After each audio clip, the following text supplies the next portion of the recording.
A mother murdered right beside her baby's crib. I've been screaming since I was 14 from hills and valleys, something's not right. How the victim's daughters, on a decades-long quest for justice, just made a breakthrough. The unsanitary side of Washington's culinary scene. You can very much get sick, and who do you trace the food back to? How King County is cooking up a new plan to shut down illegal food vendors. Signed, sealed, and undelivered. People had seen these packages piled up alongside a garage on this property. A woman arrested with a heap of packages at her home. And we're learning why they're all from Amazon. Tonight, in the Spotlight.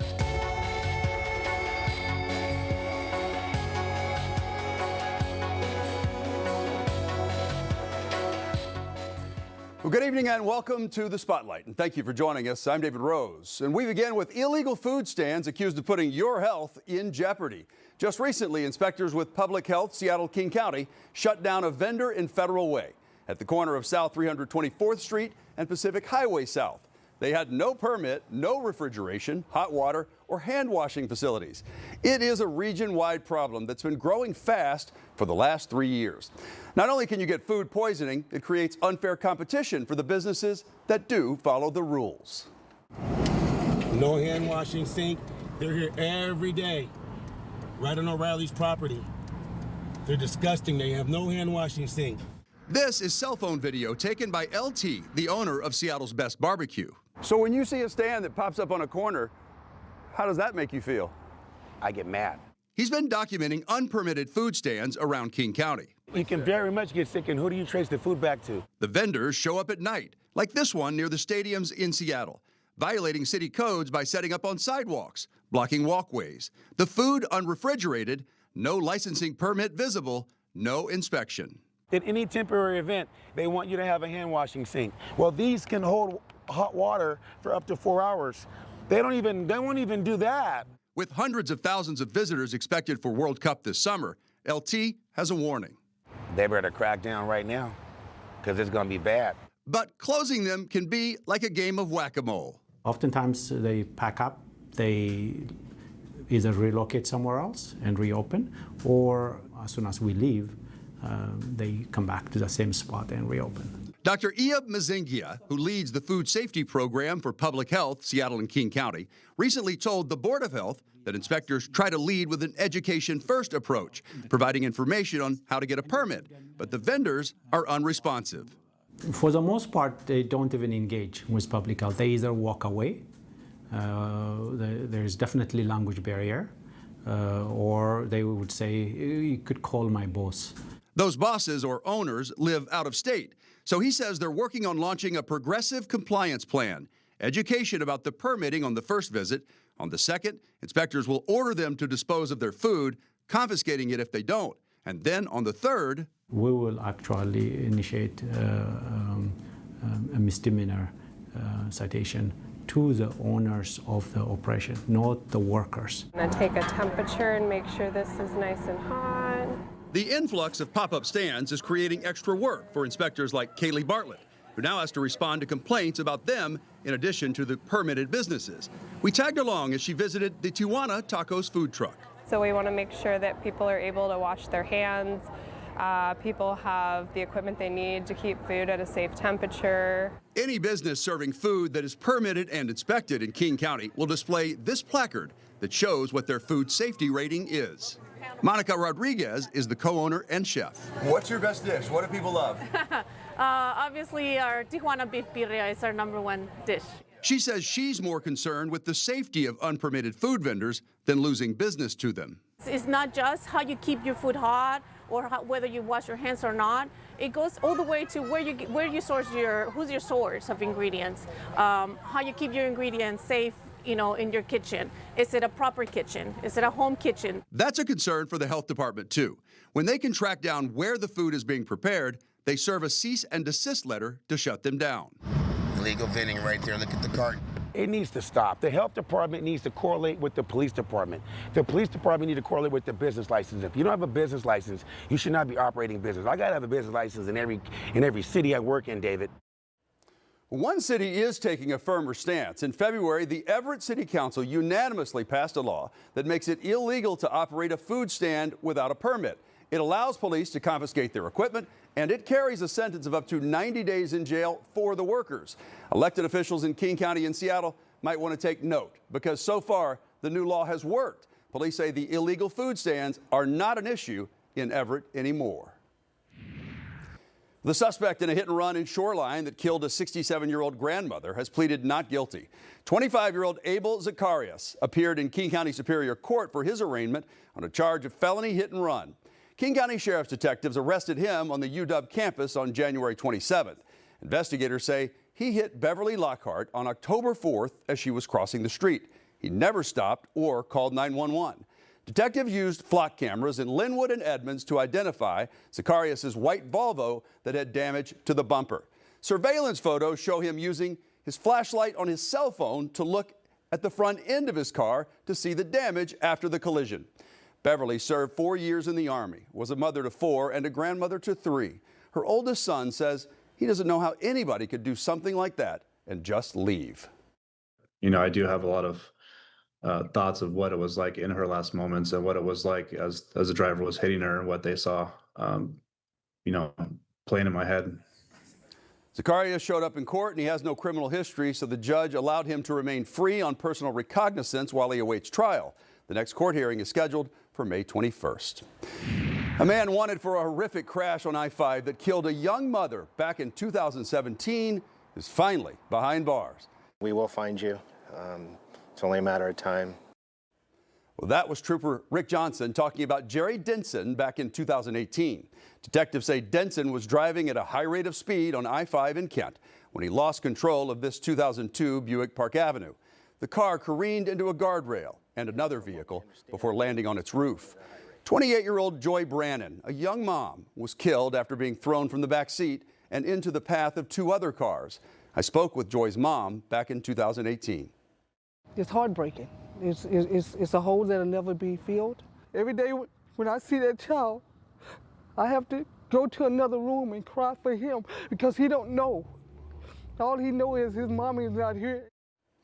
State Patrol had been working with the U.S. Marshals Service to locate Denson. He was finally picked up in West Seattle. Denson was booked into the King County Jail for vehicular homicide and reckless endangerment. He's being held on a $100,000 bail. Answers are finally emerging in a decades-old mystery out of Pierce County. Almost 34 years after a mother was found dead in her home, her estranged husband is finally charged with her murder. The Spotlight's Frankie Thompson tells us how the persistence of the victim's daughters helped lead to his arrest. Since 1992, the murder case of Janice Randall went cold, but never faded for her children left behind. Katie Waken was just 14 years old when her mother was killed. I never thought I would see this in my lifetime. I accepted that. I was at peace with that until about a year ago when my younger sister started talking to me about things that she has no memories of. Her younger half-sister, Courtney Lewis, was just 18 months old. She was in her crib next to her mother's dead body at their home in Graham. Raising her own family, Courtney says she wanted her children to learn more about their grandmother, but with limited information herself, she started searching for more in 2025. I'd never looked at some of the documents. We had just the autopsy, nothing investigative, just the basic documents when someone dies. I never looked at those, and when I looked at them, I knew. I knew exactly what was happening, and so I said, I need to figure this out. Back then, the case was never ruled a homicide, despite court documents stating detectives observed that she had noticeable bruising and other injuries. In 1992, Janice and her estranged husband, James Randall, were going through a contentious divorce and custody battle. He even had a domestic violence conviction and reported threats in the weeks leading up to Janice's death. We were looking for a friend of my mom's who had heard a threat that my dad had made in the courthouse. Working together, Courtney and Katie gathered all they could to bring a renewed attention to their mother's case. The Pierce County Sheriff's Office uncovered old evidence, re-examined documents and interviews, coming to a very different conclusion than 33 years ago. James Randall was the one and only suspect. Lindsay Kierkegaard has been an angel. We just needed someone to believe in us, to hear our story, I've been screaming Since I was 14, from hills and valleys, something's not right. And for whatever reason, Lindsay was the right person. She's worked tirelessly for this case. Randall was arrested at an adult living facility in Everett. Pierce County prosecutors charged him with murder. Though Courtney says she's now losing her only living parent, this was her fight for the other parent that was taken from her. She was so strong. She was a very strong Christian woman. She believed in faith and everything would always work out. She put the work in with her children. Her children came first. And that's really how this all came full circle. For the Spotlight, I'm Frankie Thompson. Lindsay Kierkegaard is the Pierce County Sheriff's detective who finally helped lead to an arrest. Randall pleaded not guilty to the crime. His bail was set at $1 million. Well, Bellevue police need your help to identify this gym locker thief. Property crime detectives say he broke into a locker at the LA Fitness on February 19th. He then immediately went and used the victim's credit card at a Walmart nearby to rack up fraudulent charges. These are good images of him. If you know his name, Crime Stoppers will pay you a cash reward of up to $1,000. Just text the information through the P3 Tips app that you can download to your cell phone for free. Almost a year and a half after a man was killed at a popular Seattle park, his mom is speaking out in hopes of helping police track down whoever pulled the trigger. Kylan Dingy was shot to death at Dr. Jose Rizal Park back on August 24th, 2024. The Spotlight's Jennifer Dowling spoke with his mom as she pleads for tips in the case. Every time I wear this locket, I think of Kylan. Carmisha Dingy keeps this silver-winged locket close to her heart. There's a picture of Kylan. In it, her son standing next to a car he wanted to buy one day. He loved Mercedes. Folding wings and silver hinges holding her son's memory safe. I just love this picture. The 26-year-old, known as his siblings' protector, had a passion for fashion, which Carmisha pointed out on this tribute board. He loved clothes and fashion. He also kept everyone laughing. He was a big goofball. And loved his mom. He's a mama's boy. He hated me for saying that, but he was. Carmisha says Kylan was shot in the driver's seat of a car as he was parked at Dr. Jose Rizal Park. Witnesses reported seeing a gray or silver vehicle stopped near Kylan, and two men got out. She said he was shot around 11 times. I guess they shot through the back window, and my son was killed instantly. She tells us one woman in the front seat was hit, and police added another woman was injured as well. Police say dozens of other people were at the park that night, and clues to the case remain locked in someone else's memory for now. I just want justice for all of them. Crime Stoppers is offering a $1,000 reward for information leading to an arrest. For now, she wears Kylan and his siblings' names in the shape of keys. Their names are shaped off as keys. And this is the heart, they're the keys to my heart. And until the case closes, we'll keep praying someone who holds the key will come forward. I hope they do, not just for the money, even though the money helps, but just to do the right thing. For the Spotlight, I'm Jennifer Dowling. One of the two men accused of prowling cars all over East King County is now facing new charges. Lift your hands. I'm not going here. You're gonna get tased. I'm not. Get out of the car. Get down. King County Sheriff's deputies arrested John Hale back in February after he tried to outrun them at a home in Duval. Hale is known for his defiance and disdain for authority, evidenced by his behavior after he was asked to take a photo. Well, now prosecutors have added charges of burglary, identity theft, and another vehicle prowl to his list. His bail was increased to $50,000, and he remains in the King County Jail. Prosecutors say Hale and Patrick Doherty were driving a BMW X5 when they broke into a car at the Charles Apartments in Redmond. The two are accused of stealing $2,000 worth of Magic the Gathering collectible cards and a sword, along with the victim's wallet. Bellevue police recovered some of the cards and the sword when they served a search warrant at a home in Cle Elum where Doherty was staying. He remains free on bail. King County Sheriff's detectives say Hale stole a woman's purse after breaking out her back driver's side window at Trilogy at Redmond Ridge, and then immediately used her card to purchase $2,000 worth of gift cards at a nearby QFC. Detectives used surveillance video showing the tattoos on his left hand to help identify him. 4 years after a young woman vanished, her remains have been found in a wooded area of Joint Base Lewis McChord near Spanaway. 21-year-old Aiden Spear disappeared in January of 2022, prompting the Washington State Patrol to issue a missing indigenous person alert. We spoke with Aiden's mother back in 2022. She tells us her daughter struggled with mental health issues and drug addiction and disappeared shortly after agreeing to seek treatment. She said, "I'm sorry, I have to go say goodbye to somebody.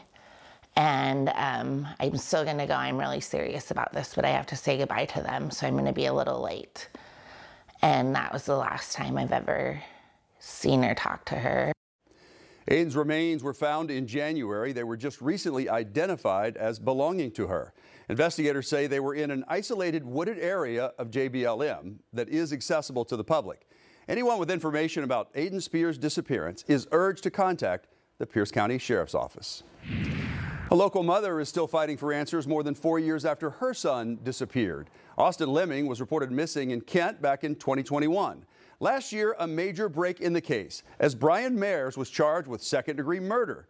Kent police say Mayers killed Lemming and robbed him of 5,000 fentanyl pills and a large quantity of meth. Investigators also believe Mayers dismembered Lemming's body in order to get rid of it. His body is still missing. The Spotlight's Shira Matsuzawa spoke with Austin's mom, who is desperate to lay her son to rest, and she's hoping a large cash reward will help make that happen. A mother's fight for answers. You live every single day, all day long. It's what you wake up with. It's what you go to bed with. It's been more than 4 years since Karen Lemming has seen her son Austin. The then 36-year-old was reported missing in December of 2021.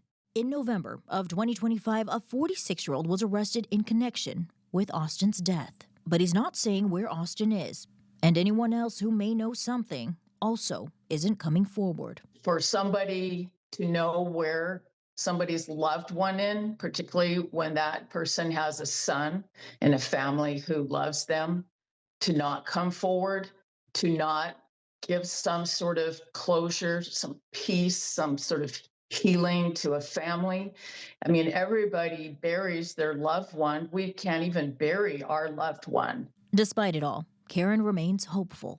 She created a special place at her home where loved ones of Austin can honor and remember him since 4 years later, and they still can't say their final goodbyes. We planted a tree and flowers, and it's just a place that we can go. We can pray, we can talk to Austin. Even though he's not there, his memory is there. For now, Karen says that's all they have left of Austin. Memories. He was a really hardworking person, very protective, loved his family, loved his son, loved life. She's urging whoever knows where her son is to do the right thing. He wasn't a perfect person, but we loved him and we miss him and we cherished him. And it's so unsettling because we want to just bring him home. And somebody holds the key to that. For the Spotlight, I'm Shira Matsuzawa.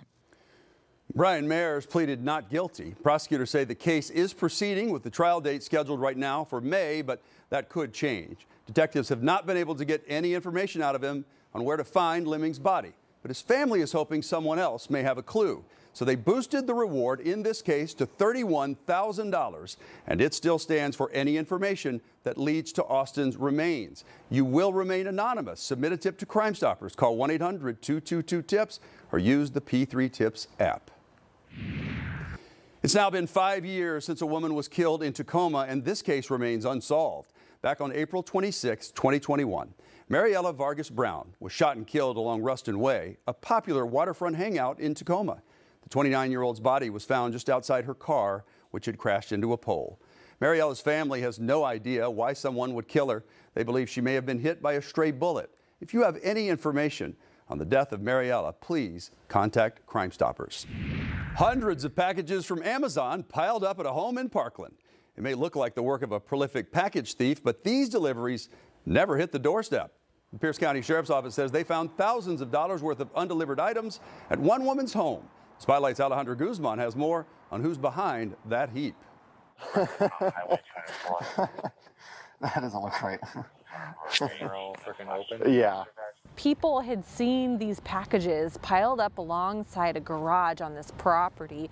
They were very concerned about it. It didn't seem normal to them and had called 911. When deputies got there, they say the homeowner, a 58-year-old woman, admitted she was an Amazon Flex driver, but she wasn't delivering the packages up. She just was not able to deliver these packages due to not having gas money at the time, and that she continued to return to the Amazon facility to pick more packages up, knowingly that she wasn't going to be able to deliver them. Instead, deputies say the independent contractor kept collecting pay as the packages piled up. You're going to be under arrest. Don't put your hands on your back. Deputies found hundreds of boxes inside her garage and yard, totaling about $12,000 in recovered orders, with another $8,000 still missing. Hundreds of them had been opened. Some were opened, some were not. Deputies say hundreds of people across the region, including Tenino, Olympia, Spanaway, Parkland, and the entire Pierce County area, never got what they ordered. Can I be bailed out? You'll find out when you get down to the jail. Because of the value, investigators say this case rises to felony theft. The 58-year-old woman was arrested but has not been charged. Amazon's loss prevention team recovered the stolen packages that were never delivered. Go and have a seat there. We'll get your buckles in and we'll get going here in a few minutes. For the Spotlight, I'm Alejandra Guzman. The woman wasn't immediately charged because there wasn't a criminal complaint yet from Amazon. The Pierce County Sheriff's Office tells us detectives are following up with Amazon so prosecutors can move forward on filing charges. We'll keep you posted. Well, that does it for us tonight on The Spotlight. Until next week, I'm David Rose. Please stay safe.